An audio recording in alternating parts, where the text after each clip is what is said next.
Hello बच्चों, कैसे हैं आप सभी लोग। आई होप आप स्वस्थ होंगे, मस्त होंगे। सभी का वेलकम हो गया हमारे इस प्यारे से लाइव वीडियो में। सभी बच्चों को राधे राधे, जय श्री कृष्णा। आज का जो हमारा टॉपिक रहने वाला है वो अनुपात और समान अनुपात पे रहने वाला है, यानी कि इंग्लिश में बोले तो रेशियो एंड प्रोपोर्शन। तो इस चैप्टर को अगर हमें पढ़ना है तो हमारे को डिटेल में सारी जानकारी लेनी पड़ेगी, क्योंकि इसमें जो क्वेश्चन होते हैं वो बहुत ही आसान और बेसिक क्वेश्चन होते हैं। लेकिन अगर उसकी बेसिक जानकारी ना रहे तो आप क्वेश्चन को नहीं लगा सकते हैं। तो हमारे इस चैनल पे आप अपने मैथ्स की कंप्लीट तैयारी फ्री बैच में आप कर सकते हैं, यानी कि 0 पैसे में पूरी पढ़ाई कराई जाएगी। चलिए स्टार्ट करते हैं अनुपात और समान अनुपात की। सबसे पहले बात करते हैं अनुपात की। तो बोला जाता है कि अनुपात वह राशि होती है जिसमें यह प्रकट होता है कि दो समान राशियों में से एक राशि दूसरी राशि की कितनी गुनी है, अथवा जो है एक राशि दूसरी राशि का क्या है, कितना भाग है। इस डेफिनेशन को आप लिख लेंगे। उसके बाद हम समझाने को आपकी कोशिश कर रहे हैं कि इसको क्या कहना चाह रहे हैं।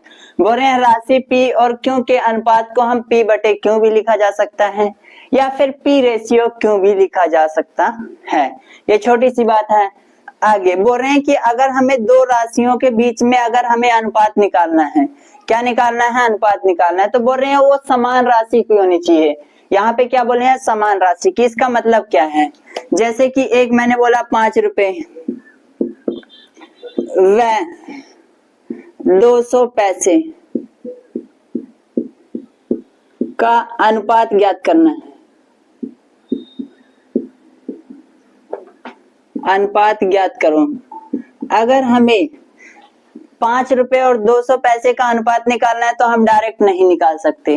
इसलिए नहीं निकाल सकते क्योंकि ये जो वैल्यू है रुपए में है और ये जो वैल्यू है पैसे में है। यानी कि अगर हम किसी भी दो संख्याओं का अगर अनुपात निकालना है तो उनकी राशि क्या होनी चाहिए, पहली बात समान रहनी चाहिए। तो यानी कि इसे हम किस में चेंज कर लें, पैसे में चेंज कर लें, तो ये हो जाएगा 500 पैसे, क्योंकि 1 रुपए में 100 पैसे होते हैं तो 5 रुपए में 500 पैसे हो जाएंगे। व 200 पैसे। अब इसका निकालना है अनुपात। क्या निकालना है, अनुपात। यहाँ पे ऊपर लिखा गया P और Q का अगर अनुपात निकालना है तो उसे P बटे Q के रूप में लिखा जा सकता है। यानी इसे हम क्या लिख सकते हैं, 500 और अपॉन में 200। इसे यही लिखा जा सकता है कि 500 अपॉन में 200। चलिए 2 जीरो से 2 जीरो काट दीजिए, आंसर आ गया 5/2। और यहाँ पे यही चीज बोला गया P अपॉन Q में रहे तो उसे हम क्या लिख सकते हैं, P रेशियो Q भी। यानी कि इसी को हम क्या लिख देंगे, 5/2। इतनी छोटी सी बात समझ आई हो तो बच्चों को लाइक डन कर दीजिए सेशन को। चलिए आगे बात करते हैं। इतना समझ आ गया हो तो नोट कर लीजिए। इतना नोट करते ही हम आगे बताते हैं आपको। चलिए वीडियो को पॉज करके आप जो है नोट कर लेंगे, हम आगे चलते हैं। अब चलिए कपड़ा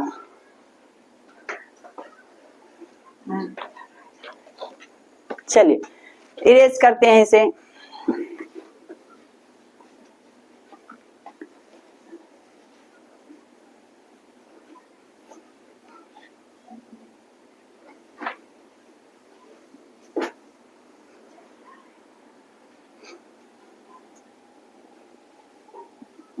अब आप ये समझ गए होंगे कि ये जो है अनुपात कहते किसे हैं। अब इस पे एक छोटा मोटा सा क्वेश्चन अगर लगाना चाहें तो बोलते हैं कि यहाँ पे क्वेश्चन दिया गया है। क्वेश्चन बोल रहे हैं कि 80 व 200 का अनुपात ज्ञात कीजिए। का अनुपात मान, अनुपातीय मान। तो अगर हमें 280 और 200 का अनुपातीय मान लिखना है तो इसे हम P बटे Q के रूप में लिख सकते हैं। किस में लिखा जा सकता है, P बटे Q के रूप में। P हमारा 880 हो जाएगा और जो Q हमारा हो जाएगा वो 200 हो जाएगा। 0 से 0 कैंसल, 4 2 जा 8, 4 5 जा 20। यानी कि कितना आ गया, 2/5। कितना आ गया हमारा, 2/5। इसी प्रकार आप क्वेश्चन लगाएंगे। चलिए अगला क्वेश्चन देखते हैं। क्वेश्चन नंबर 2 की अगर बात कर दिए, बोल रहे हैं राम व श्याम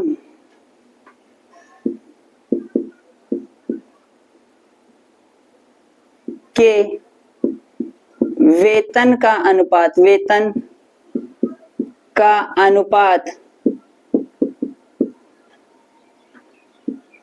2:3 है तथा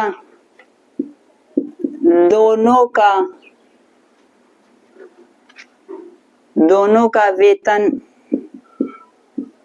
मिलाकर 800 रुपए प्रतिदिन है,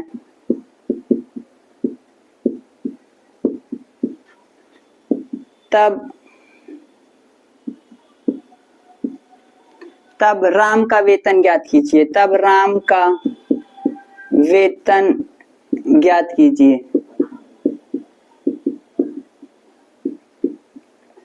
बोल रहे हैं कि दो नाम के व्यक्ति हैं, एक का नाम राम है, दूसरे का नाम श्याम है। उनके वेतन का जो अनुपात दे रखा है वो 2:3 दे रखा है तथा दोनों वेतन मिलाकर 800 रुपए है। दोनों का वेतन मिला के क्या है? दोनों का वेतन मिला के 800 रुपए है। तो बताना है कि 800 रुपए प्रतिदिन है, तो बताना है कि राम का प्रतिदिन वेतन कितना है। तो सबसे पहले मान के चलेंगे कि राम का वेतन जो है, राम का वेतन, यहाँ पे अनुपात वाले चीजों में समझो, जैसे कि ये 2:2/3 या 2:3 लिखा है, यानी कि कोई एक ऐसी संख्या थी जो दोनों में कॉमन थी, उसे उड़ा दिया गया है। यानी कि जो ऐसी संख्या थी जो दोनों में कॉमन थी, यानी कि दोनों संख्याओं का जो एचसीएफ है उसे हम उड़ा देते हैं, फिर जो बच जाता है उसी को हम रेशियो में लिख देते हैं। जैसे यहाँ पे देखिए 12 और 15 को अगर रेशियो में लिखना है तो इसमें से दोनों का एचसीएफ जो है हम उड़ा देंगे। जैसे 12 में 3 जो है कॉमन है, यानी कि 3 को हम हटा देंगे तो 3 के टेबल से कट गया, 3 4 जा 12 और नीचे भी उसी की संख्या से काटते हैं, 3 5 जा 15 और हमारा बचा क्या? अब 4/5 यानी कि 4:5। ऐसे ही हम इसमें भी मान के चलेंगे कि जो 2/3 था उसमें जो कॉमन कॉमन एचसीएफ था वो क्या था? हमारा x था। तो यहाँ पे राम का जो वेतन हो जाएगा वो कितना हो जाएगा? 2x हो जाएगा। कितना हो जाएगा? 2x हो जाएगा। आगे फिर बात करते हैं श्याम का वेतन। श्याम का वेतन इसी प्रकार 3x हो जाएगा, यानी कि हमने वो x संख्या से गुणा कराया जो इन दोनों में जो है एचसीएफ थी दोनों का, वही हमने मान के चला x है। अब बोल रहे हैं कि दोनों का अगर वेतन मिला दिया जाए, यानी कि 2x को और प्लस 3x को जोड़ दिया जाए तो दोनों का वेतन 800 रुपए है। कितना है?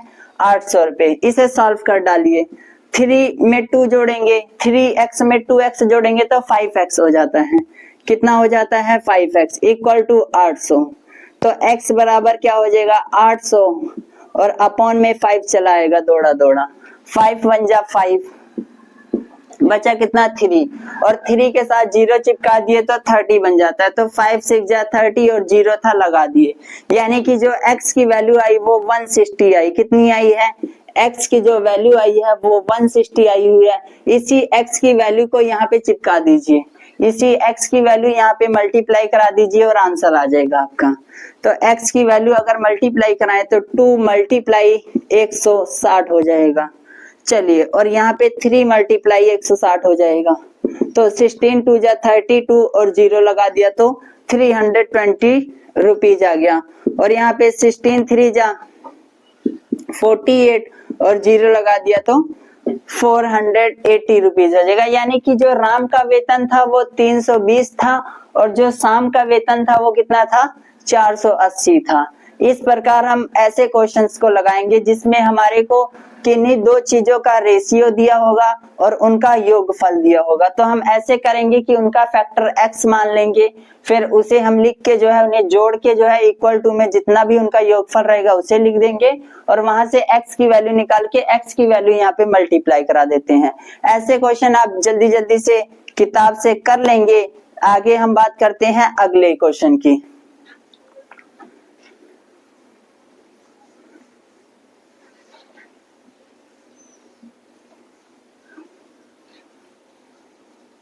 चलिए अगले क्वेश्चन की बात करें।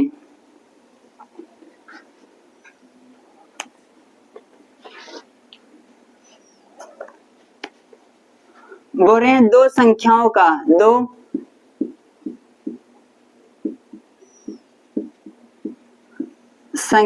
का अनुपात दो संख्याओं का अनुपात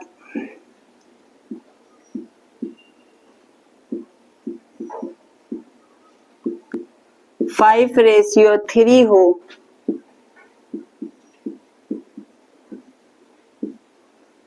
5:3 हो तथा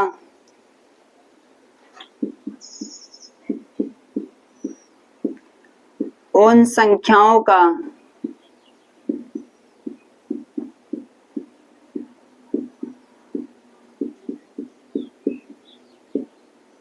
योगफल 72 हो, तब छोटी संख्या ज्ञात कीजिए। तब छोटी संख्या ज्ञात कीजिए। इस प्रकार भी आपके पेपर में क्वेश्चन पूछा जाता है। इस प्रकार का क्वेश्चन जैसे कि हमने पिछला क्वेश्चन किया उसी टाइप है। बोल रहे हैं कि दो संख्याओं का अनुपात दिया हुआ है 5:3। बोल रहे हैं उनमें से जो दोनों संख्याओं का योगफल जो है वो कितना है 72 है। तो छोटी संख्या बतानी है। तो यहाँ पे हम मान लेंगे, क्या मानेंगे, माना पहली संख्या क्या हो जाएगी। बोल रहे हैं, मैंने बोला है कि जो रेशियो है उसका पहला भाग लिख लेते हैं, उसके साथ क्या लगा देंगे x। फिर उसके बाद दूसरी संख्या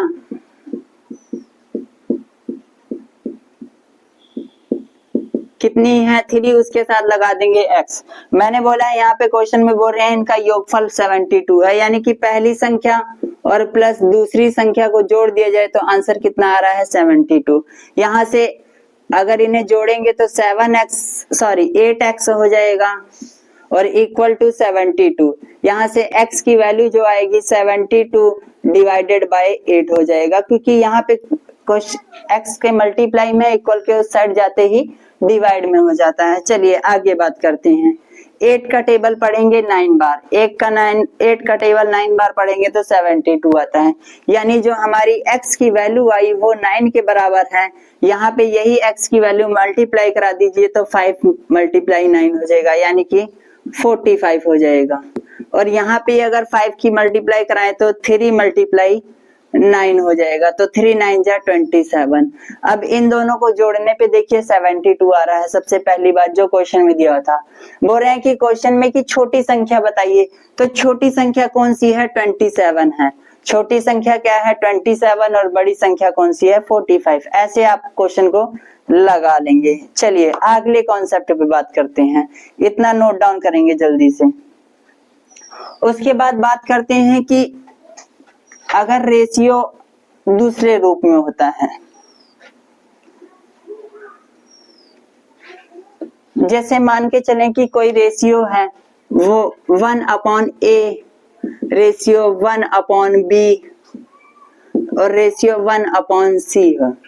तो ये तो कोई भी जो रेशियो होता है वो फ्रैक्शन में नहीं होना चाहिए, पॉइंट में नहीं होना चाहिए, यानी कि जो रेशियो है वो प्रॉपर संख्या में होना चाहिए। यहाँ पे जो रेशियो है वो फ्रैक्शन में है, तो फ्रैक्शन में इसे हम जो है नॉर्मल में चेंज करेंगे। तो नॉर्मल में चेंज करने के लिए पहले हमें इसका एलसीएम लेना होता है। क्या लेना होता है LCM, LCM of A B C, LCM of A B C, यानी कि ए और बी और सी का एलसीएम निकाल लेंगे और उसका प्रत्येक संख्या से मल्टीप्लाई कराएंगे।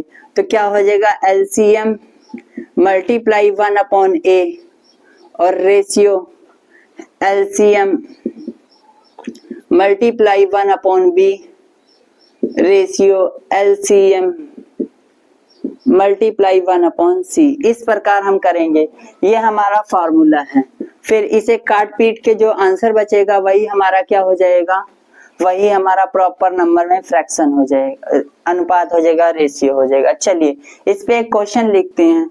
बोल रहे हैं कि चलो यदि तीन संख्याओं का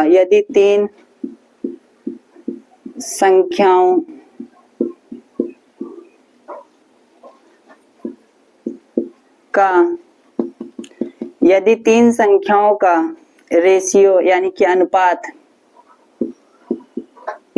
यदि तीन संख्याओं का जो अनुपात दे रखा है वो दे रखा है 1/2, रेशियो 1/3, रेशियो 1/4 इस तरह दे रखा है।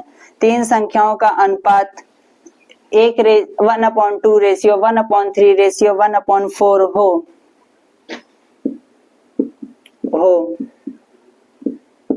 तब बोल रहे हैं तब, तथा इनका जो योगफल है, तथा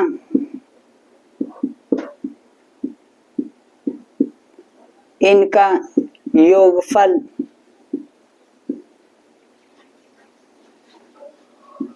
65 हो। कितना हो? 65 हो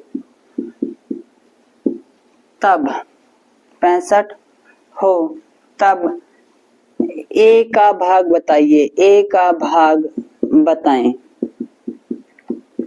तो कैसे करेंगे इसे? पहले बोल रहे हैं कि इसे नॉर्मल में चेंज कर लो। ये प्रॉपर फ्रैक्शन, प्रॉपर ये जो फ्रैक्शन में है उसे हम प्रॉपर रेशियो में चेंज करेंगे। प्रॉपर रेशियो में चेंज करने के लिए हम बोले हैं तीनों संख्याओं को लिखिए। पहले तीनों संख्याओं को आप जल्दी जल्दी लिख लेंगे।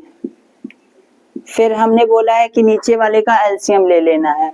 नीचे वाले का एलसीएम जो आ रहा है वो कितना आ रहा है? 12 आ रहा है, क्योंकि 4 3 जा 12 और ये 2 जो है इसी में समाहित हो गया है ना। तो 4 3 जा 12, यानी कि इसे हम चेंज करेंगे तो बोल रहे हैं कि एलसीएम जो 12 आया उसका मल्टीप्लाई पहले फ्रैक्शन से कर दो। तो 12 मल्टीप्लाई 1/2 इस तरह हो जाएगा। फिर रेशियो लगा दोगे, फिर 12 लिखोगे और मल्टीप्लाई 1/3, फिर रेशियो लगा दोगे और फिर 12 लिखोगे और मल्टीप्लाई 1/4।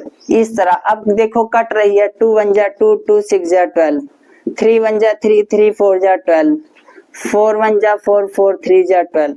तो इनका रेशियो जो आ गया वो 6:4:3 आ गया। कितना आ गया? 6:4:3। अब इनका जो है रेशियो में आया है तो हम बोल सकते हैं कि ए का जो भाग है, ए का भाग जो है वो कितना हो जाएगा? 6x हो जाएगा। कितना हो जाएगा? 6x, क्योंकि मैंने बोला है कोई भी अगर चीज ऐसे रेशियो में होगी तो आप मान के चलोगे कि इसका जो HCF था वो कितना था? x था, तो x सबके साथ गुणा करा दोगे। ऐसे ही b का भाग निकालोगे तो b का भाग जो हो जाएगा वो कितना हो जाएगा? 4x हो जाएगा। कितना हो जाएगा? 4x। इसी प्रकार c का जो भाग निकालोगे वो कितना हो जाएगा?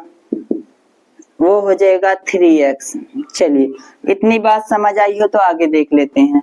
यहाँ पे आपको सबका भाग पता है। बोल रहे हैं कि इन सबका योगफल जो है वो 65 है, यानी कि 6 को जोड़ा जाए, 6x को, 4x को और 3x को, ये किसके बराबर होएगा? 65 के बराबर होएगा। तो आगे इसको जोड़ते हैं तो यहाँ पे 13x आ रहा है, क्योंकि 6 और 4 जोड़ेंगे 10, 10 में 3 जोड़ेंगे तो 13, 13x इक्वल टू 65 हो जाएगा। यहाँ से x की वैल्यू निकालें तो 65/13, 13 1 जा 13, 13 5 जा 65, यानी कि जो x की वैल्यू आई वो कितनी आई? 5 आई। x की वैल्यू यहाँ पे कितनी आई है? 5 आई है। इसी 5 को यहाँ पे मल्टीप्लाई करा दीजिए तो 6 5 जा 30 हो जाएगा और यहाँ पे 6 4 जा 24 हो जाएगा और यहाँ पे 6 3 जा 18 हो जाएगा। यानी कि सभी का भाग आ गया। जो बोल रहे हैं कि a का भाग है वो 30 है। इसी प्रकार आप क्वेश्चन लगाएंगे। चलिए वेरी गुड, आगे करते हैं। हम समान अनुपात कहते किसे हैं और इसकी प्रॉपर्टीज की बात करते हैं। पहले बात करते हैं समान अनुपात की। समान अनुपात में कहते हैं यदि दो अनुपातीय संख्याएं, यानी कि दो संख्याएं दे रखी हैं जिनका अनुपात दिया हुआ है, अगर वो पहला सामान्य अनुपात संख्या दूसरे सामान्य अनुपात संख्या के बराबर होएगा तो हम क्या बोल देंगे कि वो दोनों क्या है? समान अनुपात में है। जैसे उदाहरण की बात करें हम, अगर कोई हमारी संख्या है वो a है, कोई हमारी संख्या क्या है? a/b है, और वहीं पर दूसरी जो संख्या वो c/d है, तो अगर ये दोनों संख्याएं एक दूसरे के बराबर रहेंगी, यानी इसका अनुपात इसके अनुपात के बराबर रहेगा, तो हम बोल देंगे समान अनुपात हैं। समान अनुपात का जो चिन्ह लगाया जाता है उसमें 4 पॉइंट्स बनाए जाते हैं बीच में। इसे ऐसे पढ़ेंगे a/b समान रेशियो c/d। समझे इतनी बात? यानी कि अगर हम बोलें कि जैसे 2/4 है, इक्वल टू 6 अपॉन कितना हो जाएगा 12। यहाँ पे देखिए 2/4 जो है ये 6/12 के जो है बराबर है, यानी कि समान रेशियो में है। यहाँ पे अगर हम इसे काटें तो 3 के टेबल से 3 4 जा 12, 3 2 जा 6, यानी कि हमारे को वही मिल जाएगा, यही वाली फ्रैक्शन मिल जाएगी। यानी कि जब एक फ्रैक्शन दूसरी फ्रैक्शन के खूब खूब बराबर हो, यानी कि काटने पीटने पे वही आंसर आ जाए, तो हम बोल देंगे पहली फ्रैक्शन दूसरी फ्रैक्शन के क्या है, इक्वल है, जिसे हम बोल सकते हैं पहला अनुपात दूसरी समान अनुपातीय संख्या के बराबर है। चलिए इतनी बातें समझ आई। इसी को हम दूसरे रूपों में भी लिखते हैं, जैसे बोलते हैं कि A/B इक्वल्स टू C/D, इस प्रकार लिखा जा सकता है। इसी चीज को रेशियो मेथड में, सामान्य रेशियो मेथड में इस प्रकार लिखा गया। और इसी संख्या को ऐसे भी हम लिख सकते हैं A×D इक्वल टू C×B, यानी कि हम क्या लिख सकते हैं इसे, A×D इक्वल टू C×B। यहाँ पे जो है इसे बोलते हैं फर्स्ट टर्म, A को बोलते हैं फर्स्ट टर्म, B को बोलते हैं सेकंड टर्म, ये रहा B सेकंड टर्म, और C जो है थर्ड टर्म हो जाएगा, और D जो है फोर्थ टर्म हो जाएगा। इतनी बातें समझ आई। चलिए अब बात करते हैं प्रॉपर्टीज की इनकी, कि इनकी प्रॉपर्टीज क्या कहती हैं। उससे पहले 2 लाइनें सुनाना चाहूंगा आपको। एक बच्चे लिख रहे हैं, सर बारिश का मौसम चल रहा है और किसी ने मेरी छतरी ले ली है। तो उन्होंने कमेंट किया हुआ है कि अर्ज किया है कि जब जब घिरे बादल आपकी याद आई, जब जब घिरे बादल आपकी याद आई, जब झूम के बरसा सावन आपकी याद आई, कि जब जब घिरे बादल आपकी याद आई, जब झूम के बरसा सावन आपकी याद आई जब जब मैं भीगा मुझे आपकी याद आई, क्योंकि अभी तक आपने मेरी छतरी नहीं लौटाई। तो उन्होंने बोला है कि हमारे लिए ये 2 लाइनें लिख दीजिए, क्योंकि कोई हमारी छतरी नहीं लौटा रहा है। तो उनको डायरेक्ट मैसेज पहुंच गया है। चलिए अब बात करते हैं हम इसकी। यहाँ पे बोले गए हैं जो फर्स्ट टर्म है वो फोर्थ टर्म का मल्टीप्लाई जो है वो किसके इक्वल रहेगा, सेकंड टर्म और थर्ड टर्म के मल्टीप्लाई की। यही चीज हमने अभी लिखवाया था, A×D इक्वल टू B×C। चलिए ये तो पहली प्रॉपर्टी हो गई। दूसरी प्रॉपर्टी की बात करते हैं तो बोलते हैं चतुर्थ अनुपात, यानी कि फोर्थ टर्म निकालना होता है। फोर्थ टर्म निकालना होता है तो कैसे निकालेंगे, फोर्थ टर्म के लिए जो फॉर्मूला होता है वो बोल रहे हैं, फोर्थ टर्म जो है वो क्या है, जैसे कि हम बोले कि A/B और समान रेशियो C/D है। इसमें जो है D क्या है, फोर्थ टर्म है। क्या है, फोर्थ टर्म है D। अगर हमारे को 2 रेशियो दिया है और उसमें फोर्थ टर्म नहीं दिया है तो हम इस फॉर्मूले से फोर्थ टर्म निकाल सकते हैं। जैसे एक एग्जांपल देते हैं, 2/3 और समान रेशियो 3/x हो गया, यानी कि ये जो फोर्थ टर्म है उसे निकालना है हमें। तो फोर्थ टर्म के लिए जो हम फॉर्मूला अप्लाई करेंगे वो x इक्वल टू क्या हो जाएगा, यहाँ पे मैंने बोला है B×C, B ये रहा और C ये रहा, तो B को 3 लिखेंगे और C को 3 लिखेंगे, अपॉन में क्या हो जाएगा हमारा A हमारा 2 है, 3 3 जा 9 अपॉन में 2, यानी कि 4.5 ये हमारा क्या आ गया, x की वैल्यू आ गई, यानी फोर्थ टर्म की वैल्यू आ गई। इस प्रकार हम फोर्थ टर्म निकालते हैं। उसके बाद जो हमारा तीसरी प्रॉपर्टी है वो बोलते हैं तृतीय अनुपात की। तृतीय अनुपात निकालना सीखते हैं। तृतीय अनुपात में बोलते हैं कि यहाँ पे जो है टोटल 3 ही संख्याएं होती हैं। कितनी संख्याएं होती हैं, 3, लेकिन हमारे को समान अनुपात में कितनी संख्याएं चाहिए, 4 चाहिए। तो बोलते हैं कि यहाँ पे 3 संख्याएं जो A और B का रेशियो है वो जो है समान अनुपात रहेगा B/C के। इस प्रकार अगर हमें तृतीय अनुपात निकालना है, यानी कि यहाँ पे C जो है तृतीय अनुपात बन जाएगा, C जो है हमारा क्या होगा, तीसरा अनुपात, यानी कि थर्ड रेशियो बन जाएगा। तो थर्ड रेशियो निकालने का जो फॉर्मूला है वो क्या है, C बराबर अगर हमें निकालना है तो बोल देंगे B² अपॉन में A। क्या बोल देंगे, B² अपॉन में A। जैसे हम बात करते हैं 2 व 5 का तृतीय अनुपात ज्ञात कीजिए। तृतीय अनुपात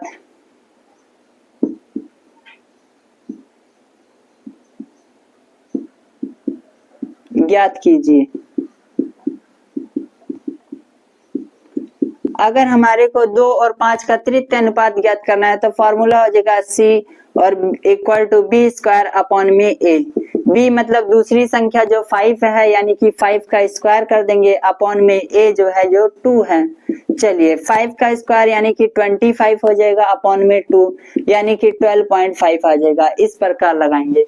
तृतीय अनुपात का मतलब ही क्या है कि यहाँ पे इस रेशियो के फॉर्म में लिखा रहेगा तो इसमें 3 ही अनुपातीय संख्या यूज होती हैं। उसके बाद बात करते हैं चौथे प्रॉपर्टी की, जिसे बोलते हैं मध्य अनुपात। क्या बोलते हैं? मध्य अनुपात। मध्य अनुपात समझते हैं। यहाँ पे किन्हीं भी दो संख्याओं का मध्य अनुपात निकालना होता है। तो मध्य अनुपात का जो फॉर्मूला है वो मिडल रेशियो या मिड रेशियो बराबर, वो फॉर्मूला होता है रूट में a मल्टीप्लाई b। फॉर्मूला क्या है? रूट में a मल्टीप्लाई b। जैसे 12 व 24 का क्या करना है? सॉरी, कोई अच्छी संख्या लेते। बोल रहे हैं 9 व 36 का मध्य अनुपात ज्ञात कीजिए। मध्य अनुपात ज्ञात कीजिए, ज्ञात कीजिए। तो आप कैसे करेंगे? मध्य अनुपात के लिए मैंने बोला है middle ratio md equal to क्या हो जाएगा? रूट में रखना है हमें पहली संख्या मल्टीप्लाई दूसरी संख्या। पहली संख्या 9 है, दूसरी संख्या 36 है, दोनों मल्टीप्लाई में है। इसे हम ये भी लिख सकते हैं कि 3 मल्टीप्लाई 3 और 6 मल्टीप्लाई 6। और हमने बोला है कोई भी संख्या अगर ऐसे रूट में होती है तो अगर उसका जोड़ा फैक्टर होगा, यानी कि उसका भाई भाई फैक्टर में रहेंगे, तो उसमें से कोई एक संख्या बाहर निकल जा सकती है। यानी कि अगर 3 के जो जोड़े हैं वो 2 बार 3 है तो इसमें से एक संख्या 3 बाहर निकल जाएगी। उसके बाद 6 की बात करें तो 6 2 जोड़े थे तो एक जोड़ा बाहर निकल जाएगा, बाकी एक जोड़ा कैंसिल हो जाता है। तो आगे बात करते हैं 6 3 जा 18, यानी कि इसका जो मध्य अनुपाती आया वो कितना आया? 18 आया। प्रॉपर्टीज में हमें यही 3 चीजें पढ़ के जो है क्वेश्चन लगाना होता है। इसके अलावा हमें कुछ नहीं पढ़ना है। इसकी 4 प्रॉपर्टीज बढ़ाई, चारों प्रॉपर्टीज को आप नोट करेंगे। उसके बाद हम कुछ सुनाना चाहेंगे आपको। बोल रहे हैं कि महफिल भी रोएगी हर दिल भी रोएगा। महफिल भी रोएगी हर दिल भी रोएगा, डूबेगी कश्ती तो साहिल भी रोएगा। इतना प्यार बांटूंगा दुनिया में ए मेरे दोस्त, मेरे मरने के बाद मेरा कातिल तो क्या मेरा आशिक तो क्या मेरा कातिल भी रोएगा। चलिए जल्दी से इसे लगाइए। इतना नोट डाउन करने के बाद अब हम किताब के सभी क्वेश्चन लगाते हैं, क्योंकि क्वेश्चन बहुत ही ज्यादा इंपॉर्टेंट हैं और क्वेश्चन के बिना काम नहीं चलने वाला। अभी तक तो हमने जो है ऊपर ऊपर से पढ़ लिया कि चैप्टर के बारे में क्या क्या करना था। चलिए अब क्वेश्चन लगवाते हैं।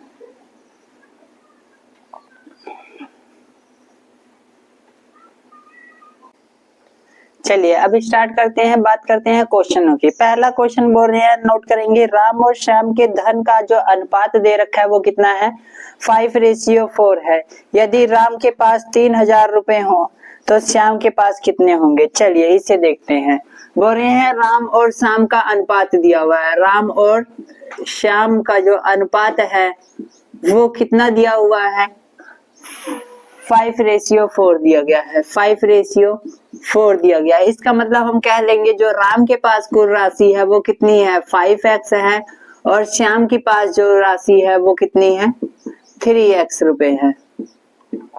इतनी बातें समझ आई? बोल रहे हैं कि यदि राम के पास 3000 रुपए हैं, कितने हैं? राम के पास 3000 है, तो राम के पास जो है कितने हैं? हमने बोला है 5x है, और यहाँ पे बता रखा है कि 3000 है, यानी इक्वल टू 5x। तो यहाँ पे x की वैल्यू आ जाएगी हमारी कितनी? 3000 डिवाइड में 5, 5 6 जा 30, यानी कि 600 जो है x की वैल्यू आ गई। किसकी वैल्यू आ गई? x की वैल्यू 600 आ गई। तो यहाँ पे बोल रहे हैं श्याम का हिस्सा बताइए, तो किससे मल्टीप्लाई हो जाएगा? यहाँ पे लिखेंगे 3 और इसके साथ x है, तो यानी कि x की वैल्यू पुट करेंगे तो 600, तो कितना हो जाएगा ये?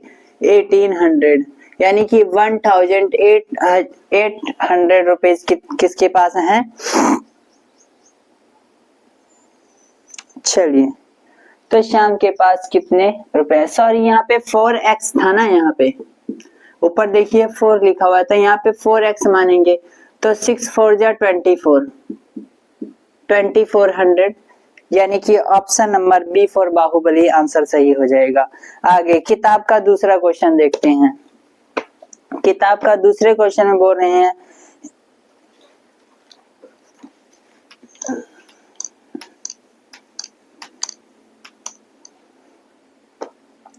दूसरा क्वेश्चन बोल रहा है रुपए 7581 को 5:7:9 के अनुपात में बांटने पर तीसरे वाले भाग का भाग बताइए। यानी कि हमारे पास कुल रुपए कितने दिए हुए हैं, कुल रुपए हमारे पास हैं 7581 रुपए। बोल रहे हैं जो इसे रेशियो में है वो कैसे है, वो जो रेशियो दिया हुआ है वो बोल रहे हैं 5:7:9, 5:7:9 इस रेशियो में बांटा गया है। तो हमने बोला है जो ए का भाग आ जाएगा वो कितना आ जाएगा 5x, बी का जो भाग आ जाएगा वो 7x हो जाएगा और जो सी का भाग होएगा वो 9x हो जाएगा। फिर बोलते हैं कि अगर यहाँ पे कुल रुपए दिया हो यानी कि इनके रेशियो का जो प्लस है वो कितना है, इसके बराबर होएगा। तो यहाँ पे इन सब का प्लस कर देंगे यानी 5x plus 7x plus 9x equals to रख देंगे क्या, इक्वल्स टू रख देंगे 7581। चलिए इन सबको करा लीजिए प्लस, तो ये यहाँ पे प्लस कराने पे 21x हो जाएगा। कितना हो जाएगा 21x इक्वल टू 7581। तो यहाँ पे x की जो वैल्यू आएगी वो 7581 डिवाइडेड बाय 21। चलिए पहले 3 के टेबल से काट दीजिए, 3 7 जा 21, यहाँ पे 3 2 जा 6, 1 बचा तो 3 4 जा 5, 3 यहाँ पे 1 बचा तो 3 5 जा 15, फिर 3 2 जा 6, 2 बचा तो 3 7 जा 21। इतना काटने पे आया 2527। इसके बाद आप 7 से काट दीजिए, 7 1 जा 7, 7 3 जा 21, 4 बचा 40, 2 के साथ चिपकाने पे 42 बन गया, 7 6 जा 42 और 7 1 जा 7।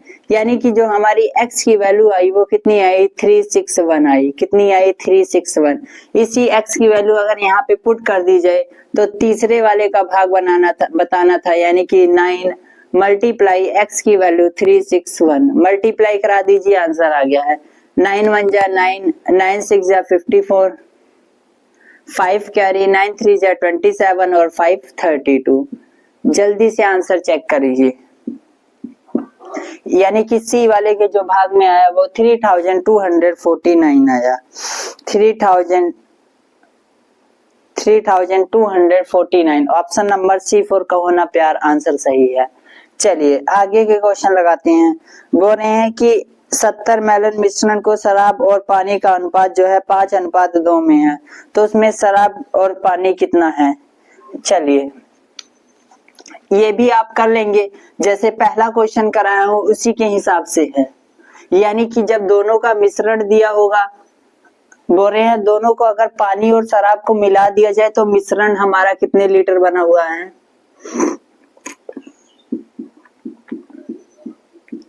जो हमारा मिश्रण बना हुआ है वो 70 लीटर बना हुआ है, जिसमें से बोल रहे हैं शराब और पानी का जो है रेशियो दे रखा है, यानी कि यहाँ पे वाइन बोल देंगे और यहाँ पे वाटर बोल देंगे।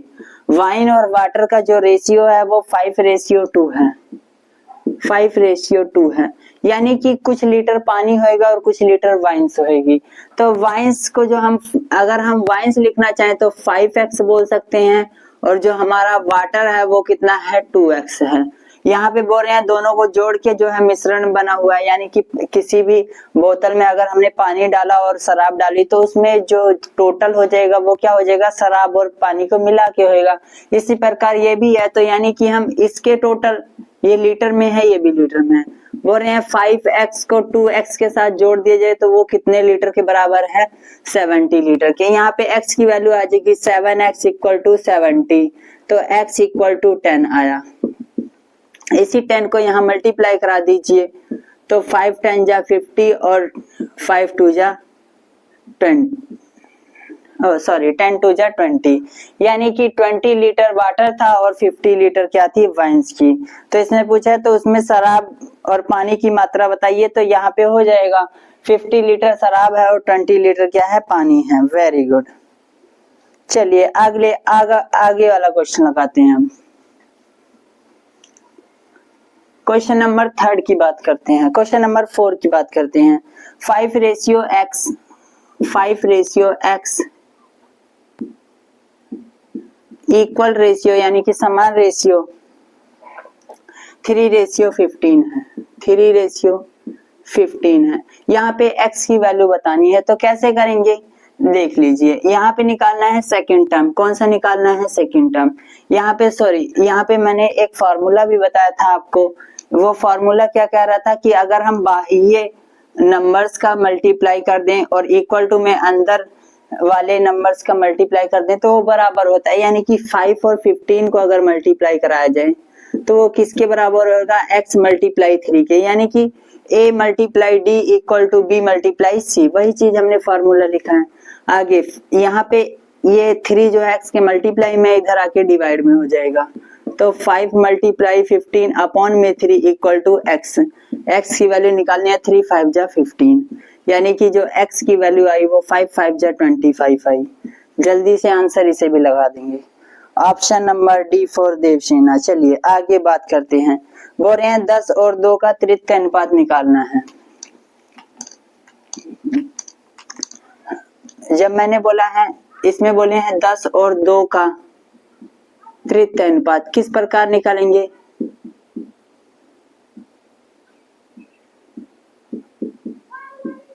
जब तृतीय अनुपात निकालना होता है तो हमने क्या बोला है, तृतीय अनुपात जो होता है b स्क्वायर अपॉन में a के बराबर होता है। यानी कि दूसरी संख्या का जो है स्क्वायर करते हैं और पहली संख्या जो है लिख देते हैं नीचे। चलिए 2, यानी कि दूसरी संख्या 2 है तो 2 का स्क्वायर कर देंगे तो क्या आ जाएगा, 4 आ जाएगा। 2 का स्क्वायर अपॉन में 10 रखेंगे, यानी कि 4 अपॉन 10 लिख सकते हैं। यहाँ पे 2 के टेबल से कट रहा है, 2 दूनी 4 और 2 पंचे 10, यानी कि 2:5 आंसर आ गया। 2:5 आंसर आ गया। चलिए इसे यहाँ पे पॉइंटों में बताया गया, तो पॉइंटों में भी करें तो कैसे आएगा इसे, जैसे कि हम बोले c की जो वैल्यू आए 2/5, यानी कि यहाँ पे देखिए ये 5 जो है ये हमारा डिवीजर है और डिविडेंड है। डिविडेंड जब छोटा होता है तो वहां पे 0 लगा के हम पॉइंट लगा देते हैं, यानी कि 2 के साथ 0 बढ़ाना हो तो यहाँ पे पॉइंट लग जाएगा। आगे 5 4 जा 20, यानी कि 0.4 भी इसका आंसर बोल सकते हैं। ऑप्शन नंबर सी फॉर कहो ना प्यार आंसर सही है। चलिए अगला क्वेश्चन नंबर 6 बोले हैं 3 संख्याओं का योगफल दिया हुआ है और उसका रेशियो दिया हुआ है, तो वहां पे हम क्वेश्चन को लगा लेंगे ये वाला, तो दूसरे वाले क्वेश्चन नंबर के तरह होएगा। आगे क्वेश्चन नंबर 7 देखते हैं। क्वेश्चन नंबर 7 बोल रहे हैं 4 और 16 का जो है मध्य अनुपात निकालना है। 4 व 16 का क्या निकालना है, मध्य अनुपात। तो मध्य अनुपात निकालने का जो फॉर्मूला बताया मैंने वो क्या बताया हुआ है, मध्य अनुपात का जो फॉर्मूला है वो क्या है, रूट में a मल्टीप्लाई b है। यानी कि जो दोनों संख्याएं हैं उसे रूट में डाल के जो है गुणा करा देंगे आपस में। यहाँ पे जो दोनों संख्याएं बोली हैं 4 और 16 का मध्य अनुपात निकाला, यानी 4 मल्टीप्लाई 16 और 16 4 जा 64 होता है, और इसे रूट में डाल देंगे। रूट 64 की वैल्यू कितनी होती है, इसको हम लिख सकते हैं 8 मल्टीप्लाई 8। और यहाँ पे मैंने बोला है 2 जोड़े में से अगर दोनों जोड़ा है तो एक जोड़ा बाहर आ जाएगा और एक जोड़ा कैंसिल हो जाता है, यानी कि इसका आंसर जो आएगा 8 आएगा। इसका जो आंसर आएगा वो 8 आएगा। 7 का डी फॉर देवसेना आंसर सही हो जाएगा। आगे क्वेश्चन नंबर 8 लगाते हैं। क्वेश्चन नंबर 8 देख लीजिए। बोल रहे हैं ये बहुत ही आसान क्वेश्चन है, आप खुद लगा सकते हैं। 2:5 समान रेशियो 8:x है, तो यहाँ पे x की वैल्यू निकालनी है। क्वेश्चन नंबर 4 की तरह होएगा। जल्दी से वाला क्वेश्चन लगा लेंगे आप।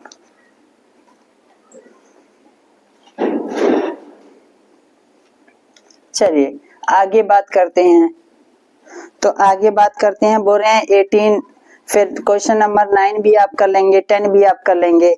आगे क्वेश्चन नंबर 11 की बात करते हैं, बोल रहे हैं कि 35 लीटर दूध और पानी के मिश्रण में दूध और पानी का अनुपात दिया हुआ है, यानी कि टोटल कितना है, टोटल जो है 35 लीटर है। यहाँ पे जो मिल्क है और वाटर है, मिल्क और वाटर का जो रेशियो दिया हुआ है, मिल्क और वाटर यानी कि दूध और पानी का मिश्रण जो दिया हुआ है वो 4:1 है, यानी कि अगर हम 1 लीटर पानी 4 लीटर दूध डाल रहे हैं तो 1 लीटर पानी उसमें डाल रहे हैं। तो उसमें बताना है कि जो है, तो बोल रहे हैं कि मिश्रण में यदि 7 लीटर पानी हो और मिला दिया जाए तो नए मिश्रण का दूध और पानी का अनुपात ज्ञात कीजिए। पहली बात तो इसमें आप बता सकते हो कि जो पानी है और वो पानी और मिल्क कितना कितना है। पहले बोल रहे हैं टोटल 35 लीटर है, जिसमें से मिल्क हम मान लेंगे कि 4x लीटर है और वाटर जो है x लीटर है। तो यहाँ से अगर हमें निकालना चाहे, क्या निकालना चाहे, बोल रहे हैं कि ये पूरे को मिला दीजिए, यानी कि दूध और पानी को मिला दीजिए तो कितना है, 35 लीटर है। यहाँ पे प्लस करें तो 5x = 35, यहाँ पे x की वैल्यू जो आई वो 7 आई, यानी कि x की वैल्यू अगर यहाँ पुट कर दी जाए तो हमारे को क्या पता चल जाएगा, कितने लीटर पानी है और कितने लीटर दूध है। तो यहाँ पे बोले हैं 7 से मल्टीप्लाई कराना है, 7 4 जा 28, यानी 28 लीटर मिल्क है और पानी की बात करें तो 7x, यानी कि 7 लीटर जो है पानी है। इतनी बात समझ आई। उसके बाद देखते हैं, बोल रहे हैं कि यदि मिश्रण में 7 लीटर पानी और मिला दिया जाए। अब बोल रहे हैं जो नया है वो क्या है, 28 लीटर दूध रहने दो और जो पानी 7 लीटर है उसमें 7 लीटर पानी और मिला दो। तो और मिला दिए, ऊपर लिखेंगे मिल्क, अपॉन में लिखेंगे वाटर। अब जो मिल्क है अब 28 ही लीटर रहने दो और जो वाटर है उसमें 7 लीटर और पानी मिला दो। तो सबसे पहले बच्चे ये बताइए कि जो है कितना लीटर मिश्रण हो गया हमारे पास। तो कितना हो गया, 28 तो मिल्क है और 14 जो है पानी हो जाएगा, यानी कि जोड़ने पे 42 आ रहा है, यानी कि 42 लीटर का मिश्रण बन गया है। अब आगे इसे काटें तो कैसे कर सकते हैं, ऊपर लिखेंगे 28, 7 में 7 जोड़ेंगे तो 14 हो जाएगा, 14 1 जा 14, 14 2 जा 28, यानी कि 2:1। जो हमारा नया रेशियो बना वो 2:1 बना। इसका मतलब क्या है, अगर 2 लीटर दूध लिए तो 1 लीटर क्या होना चाहिए, उसमें पानी होना चाहिए, यानी कि option number D for Devasena answer सही हो जाएगा। Very good. आगे करते हैं, क्वेश्चन नंबर 12 आप कर लोगे। क्वेश्चन नंबर 13 की बात करते हैं। क्वेश्चन नंबर 13 बोल रहा है यदि ए और बी का रेशियो दिया गया हो, ए रेशियो बी जो है हमारा कितना है, 7:9 है। ए रेशियो बी हमारा 7:9 है, तो बी रेशियो और बी रेशियो सी जो दिया हुआ है वो कितना है हमारा, तो वो है 6:8 है। कितना है, 6:8 है। तो हमारे को ए और सी का रेशियो बताना है, ए रेशियो सी बताना है। बहुत ही आसान क्वेश्चन है। चलिए देखते हैं, यहाँ पे जो बी है और यहाँ भी बी है, यहाँ पे तो बी तो एक सेम कॉन्सोनेंट है, तो सेम कॉन्सोनेंट होने का मतलब क्या है, यहाँ पे जो है हमारे पास क्या होना चाहिए, बी की वैल्यू सेम रहनी चाहिए। और सेम करने के लिए हम क्या कर सकते हैं, इसमें अगर यहाँ पे 6 से मल्टीप्लाई करा दें और यहाँ पे 9 से मल्टीप्लाई करा दें तो हमारा सेम हो जाएगा। नहीं फिर और भी छोटा देख सकते हैं, इन दोनों का एलसीएम ले लीजिए। 9 और 6 का एलसीएम कितना आ जाएगा, यहाँ पे लिखेंगे 9 और यहाँ पे लिखेंगे 6। एलसीएम निकालते हैं, 3 के टेबल से 3 3 जा और 3 2 जा, फिर 3 के टेबल से 1 और 2 और 2, यहाँ पे 1 1 आ जाएगा, यानी कि 3 3 जा 9, 9 2 जा 18, यानी कि इनका जो एलसीएम आया है 18 आया है। यानी जो संख्या 8 है और 9 है वो 18 के नंबर पे रुकेगी, किसी संख्या से मल्टीप्लाई करने पे 18 पे दोनों रुक जाएंगी।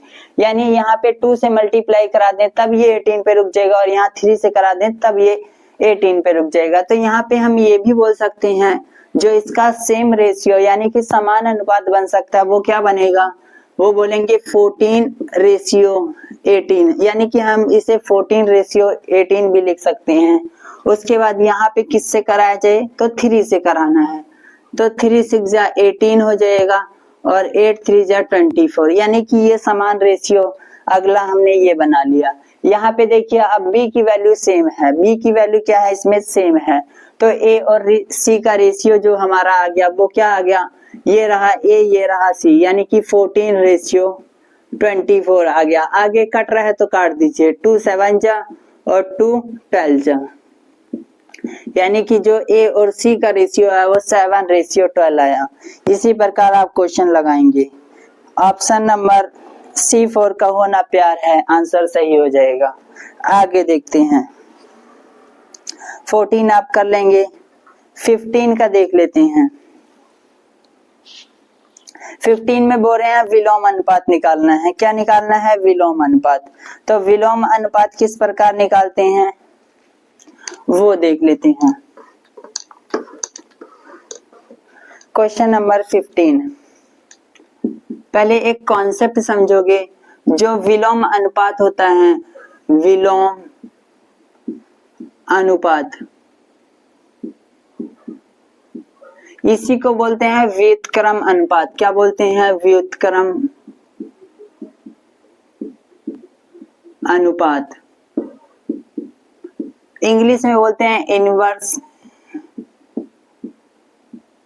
रेशियो, इंग्लिश में बोलते हैं इनवर्स रेशियो। जैसे कि हम बात करें, जैसे कि यहाँ पे 5 है, 5 का जो इनवर्स रेशियो हो जाएगा वो क्या हो जाएगा, 1/5 हो जाएगा। क्या हो जाएगा, 1/5, इस प्रकार। यानी कि उसी को हम जो है नीचे अंश को हर में बदल देते हैं और हर को अंश में बदल देते हैं, उसी को हम व्युत्क्रम अनुपात या फिर विलोम अनुपात या फिर इनवर्स रेशियो बोलते हैं। चलिए इनका निकालना है इनवर्स रेशियो, यानी कि 5 और 25 और 16 का क्या निकालना है, इनवर्स रेशियो। क्या निकालना है, इनवर्स, यानी कि IR, inverse ratio short form में लिख सकते हैं। तो इसे कैसे लिखेंगे, 1/5 लिखा जा सकता है, इसे लिखा जा सकता है 1/25 और इसे लिख सकते हैं 1/16। मैंने लेकिन ये भी बताया था कि किसी भी रेशियो को हम फ्रैक्शन में नहीं लिख सकते हैं, यानी कि वह एक प्रॉपर संख्या में होना चाहिए। तो ऐसे क्वेश्चनों को करने के लिए हमने सबसे पहले बोला था एलसीएम निकालना होता है, यानी कि फ्रैक्शन रेशियो से हम जो है प्रॉपर रेशियो में बदलना चाहें तो वो कैसे बदलते हैं, पहले सबका क्या निकालना होता है, एलसीएम। तो साइड में आप एलसीएम निकाल लेंगे 16, 25 और 5 का। सबसे पहले 4 के टेबल से काटेंगे, 4 4 जा 16, 25 को नहीं छेड़ेंगे, 5 को भी नहीं छेड़ेंगे। फिर 4 के टेबल से 4 1 जा 4, 25 को नहीं छेड़ेंगे और 5 को भी नहीं छेड़ेंगे। फिर 5 के टेबल से काटे तो 1 को नहीं छेड़ेंगे, 5 5 जा 25, 5 1 जा 5। फिर से 1 से काट दिए तो 1 1 1, सब 1 बन गया, है ना। यहाँ पे आप इसे मल्टीप्लाई कर दीजिए, ये इस संख्या का क्या आ जाएगा, एलसीएम आ जाएगा। 5 5 जा 25, 25 4 जा 100 और 100 को 4 से करेंगे तो 400, यानी कि इन सब का जो एलसीएम आया है वो कितना आया है, 400।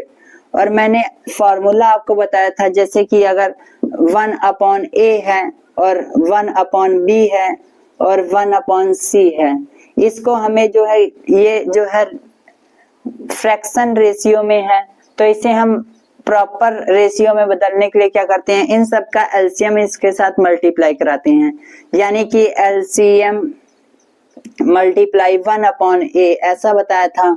फिर रेशियो लगाते हैं, फिर एलसीएम मल्टीप्लाई 1/b और फिर रेशियो एलसीएम 1/c, इसी प्रकार बताए थे। तो इसी फॉर्मूले का यूज करके हम जो है ऊपर वाला जो है ये वाला क्वेश्चन कर लेंगे। जैसे कि इसका एलसीएम आया है 400, यानी कि 1/5 का जो मल्टीप्लाई कराना है वो किससे कराना है, 400 से, यानी कि 400 मल्टीप्लाई 1/5। आगे फिर रेशियो का साइन लगाएंगे, फिर क्या लिखेंगे, 400 मल्टीप्लाई 1/25। चलिए फिर रेशियो का साइन लगाएंगे, फिर 400 लिखेंगे और मल्टीप्लाई 1/16। चलिए अब करते हैं, 5 के टेबल से 5 1 जा 5, 5 8 जा 40 और 0 उतार दिए, तो यानी कि ये कितना आ गया, 80 आ गया। आगे रेशियो लगाइए, फिर 25 1 जा 25, आगे बचा कितना 15, यानी 0 लगा दिए तो 150 हो गया। और फिर हम 6 बार काटेंगे, यानी कि 16 का मल्टीप्लाई 25 से कराते हैं तो 400 आ जाता है, यानी कि इसका जो आएगा वो आएगा 16 आ जाएगा। आगे देखते हैं, यहाँ पे काटिए 16 1 जा 16, 16 25 जा कितना हो जाता है 400 जो हो जाता है, यानी कि यहाँ पे क्या लिख देंगे 25, यानी कि जो हमारा रेशियो में चेंज हुआ वो, यानी कि इस संख्या का जो विलोम अनुपात या फिर इनवर्स रेशियो आ गया वो क्या है 80:16:25। ऑप्शन नंबर C4 कहो ना प्यार है आंसर सही हो जाएगा।